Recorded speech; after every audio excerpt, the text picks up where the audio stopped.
Director Zack Snyder acknowledged fans demanding Netflix to continue his Justice League story arc.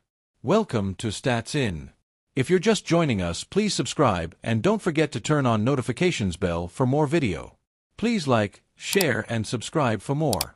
It'd be an enormous understatement to say that Snyder fans are only enthusiastic admirers. They have been responsible for countless Twitter trends over the years, demanding Snyder be reinstated and allowing him to finish his Justice League story. However, even before Discovery merged with Warner Bros., WB, executives attempted to make it clear to fans that there were no plan for additional work on that material. It even seemed like Snyder has made peace with that fact and is happy to be working at Netflix on Rebel Moon. After years of following Zack Snyder, fans are demanding his DC vision be realized on Netflix, something Snyder has even reacted to. Some of the more passionate Zack Snyder fans demanded that Warner Bros. Discovery, WBD, sell Zack Snyder's Justice League to Netflix, a campaign Snyder himself reacted to. These fans have finally accepted that WB will never return to Snyder's corner of the DC universe. However, it has only spurred them on a new campaign push, which Snyder has noticed. To a minimum, Snyder is at least aware of this new push, but it's another question whether he fully approves of it or is just being supportive of his fans. The logic is that WBD can make a deal with Netflix so Snyder can finish his discontinued Justice League story, along with releasing the air cut of Suicide Squad and even Ben Affleck's abandoned Batman movie to be produced. On Vero, one fan, Jacob Torres, posted a link to a video explaining the new movement, and Snyder himself was shown to have liked the post. Even before naming James Gunn and Peter Safran as co-chairman and CEOs of DC Studios, WBD already intended to disregard Zack Snyder's Justice League.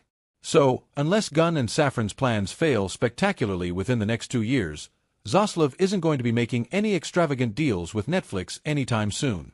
Zack Snyder's Justice League can be streamed now on HBO Max. In the most charitable interpretation of this campaign's intended goal, yes, it's possible, but anything is always possible. But it's not like David Zaslav will suddenly reverse course because a bunch of fans online demand it. Zack Snyder pitched a TV show to Netflix, but the streaming giant ultimately turned it down. Welcome to Stats In. If you're just joining us, please subscribe and don't forget to turn on notifications bell for more video. Please like, share and subscribe for more. However, the filmmaker's interests are not limited to the big screen. According to him, he has an idea for a television series that streamers just won't pick up. Rebel Moon, release, cast and everything we know. Zack Snyder Netflix. Zack Snyder wants to make a TV show for Netflix, but his idea is allegedly too taboo. Following the long-awaited release of Zack Snyder's Justice League, the former DCU director has kept busy with a new slate of cinematic projects, such as Army of the Dead and Rebel Moon Part 1 with Part 2 expected to release this year. Yeah, we've talked about it a lot. I mean, nobody wants Fountainhead, but that's what I wanted to do. I pitched them Fountainhead, because I've written this super adaptation of that book. I think it would be amazing, but no one wants to make it because they think it's taboo.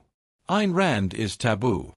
For reference, The Fountainhead is a 1943 novel written by Russian-American author Ayn Rand, which follows an architect who refuses to give in to accepted, conventional standards and pressures. When Zack Snyder was asked by Joe Rogan on The Joe Rogan Experience whether he ever considered doing a Netflix series, Snyder answered, "I pitched them Fountainhead, but no one wants to make it." Given that Snyder is known for his trademark style, and fans fought for him to release his Justice League vision, it is easy to understand why such a story speaks to the filmmaker. Snyder went on to explain how Ayn Rand arrived at her story for The Fountainhead and why it is one thing he has always wanted to do. When Rogan asked why Ayn Rand is considered taboo, the director admitted some think the book's a fascist propaganda piece, but to him, it is a direct comment on making a movie. I don't know.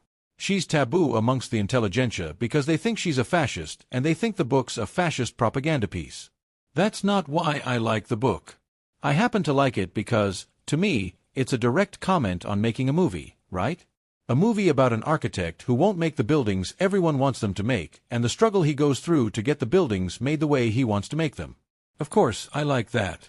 I'm sure there's plenty of movie directors that don't like Fountainhead, but I just think it says so much. Atlas shrugged. Fair. I mean, you can play with that. I'm pretty exclusively a Fountainhead fanatic. Also, because it's melodrama too. It's the most melodramatic thing ever. It is worth noting that Zack Snyder had not always planned for his adaptation of The Fountainhead to be a TV show. Ayn Rand wrote Fountainhead in direct response to being noted on a script that she had written.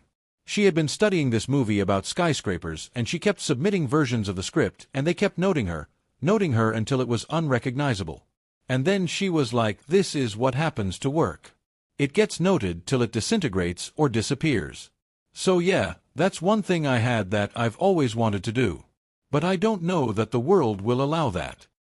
As to why the writer and her work is supposedly a touchy subject, Zack Snyder admitted he's exclusively a Fountainhead fanatic. No rush is right and nothing new for the filmmaker. Back in 2018, Deadline reported that The Fountainhead was supposed to be Zack Snyder's next project.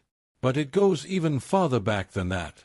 He discussed the project with The Hollywood Reporter in 2016, calling the book a thesis on the creative process and what it is to create something. We have The Last Photograph that I've been working on for a long time. It's a small, sort of weird project about a war photographer in Afghanistan. I have been working on The Fountainhead. I've always felt like The Fountainhead was such a thesis on the creative process and what it is to create something. Warner Brothers owns Ayn Rand's script, and I've just been working on that a little bit. In talking with the New York Times in 2021, he referred to the project as a movie and noted its potential for divisiveness, saying, "We need a less divided country." Fountainhead right now is on the back burner, and I don't know how that movie gets made, at least not right away. We need a less divided country and a little more liberal government to make that movie, so people don't react to it in a certain way. When asked if it would strike the wrong tone given recent political events, he said, "I think so. But we'll see. I'm in no rush." But due to the book's divisiveness and the current political climate, Snyder's narrative, no matter how innocent, would likely be overshadowed by politics, regardless of his and Netflix's best efforts and intentions. Plus, Snyder's fans are known for their loyalty and fervor and would likely bring even more attention to a potentially contentious proj. Ahead of his upcoming Snyderverse convention, Zack Snyder unveiled a new poster based on his DC movies. Welcome to Stats In. If you're just joining us, please subscribe and don't forget to turn on notifications bell for more video. Please like, share and subscribe for more. With the release of Zack Snyder's Justice League and a promising post-credit scene in Black Adam, fans have been vying for a continuation of the Snyder-envisioned DC cinematic universe. However, with the hiring of James Gunn and Peter Safran to head the new, mostly rebooted DC universe, much of that hope was shattered, despite a campaign to sell the Snyderverse to Netflix buzzing around internet circles. Even though his films seem to be over, however, Snyder is hosting a SnyderCon event on April 28th to 30th in Pasadena, California, celebrating his films and the universe before fans say goodbye for what might be ever. With SnyderCon, the aptly named convention regarding Zack Snyder's DCU universe, just a couple of weeks away, the director raised the hype for the event with a brand new poster with art by Jim Lee. The poster sports The Flash, Wonder Woman, Superman,